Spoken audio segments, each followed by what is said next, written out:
जर प्रत्येक ओळ ओळ कशी असते आडवी ही ओळ प्रत्येक स्तंभ म्हणजे उभा स्तंभ असतो आणि प्रत्येक कर्ण म्हणजे असा तिरपा आहे की नाही कर्ण यामध्ये दिलेल्या संख्यांची बेरीज यामध्ये दिलेल्या संख्यांची बेरीज म्हणजे ही बेरीज समान असेल तर याची बेरीज तेवढीच याची बेरीज तेवढीच याची बेरीज तेवढीच तर x y आणि z यांच्या किमती क्रमशः विचारल्या क्रमशः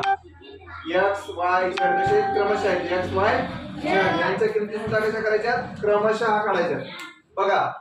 मग कशा काढायच्या आता हे स्तंभ बघायचा तिन्ही कशा आहेत समान आहेत 8 आणि 3 किती 11 11 आणि 4 15 ओके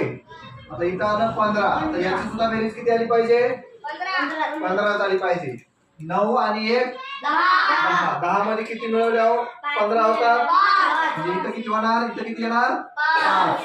म्हणजे झाले 15 वायच्या जागी किती आले 5 आले कोण म्हणाले 15 परत लाख घाला बघा आता इथं 5 मिळाले आणि याची बेरीज बघा किती होती आता 9 4 13 13 आणि 2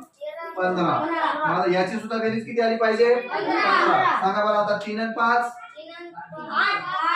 8 मध्ये किती मिळवल्या 15 होतात 7 मिळवलेले काय होतात 15 होतात म्हणजे इथं काय येतं 7 येतं आता याची सुद्धा किती आली पाहिजे 15 8 आणि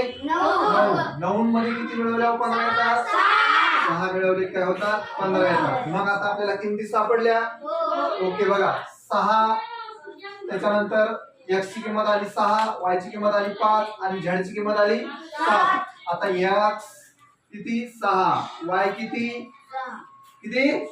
5 आणि z किती 7 मग असा क्रम कोणत्या पर्यायात आहे सांगा कोणत्या 6 5 7 x y z पहिल्या पर्याय क्रमांक 1 हे त्याचं उत्तर येतंय ओके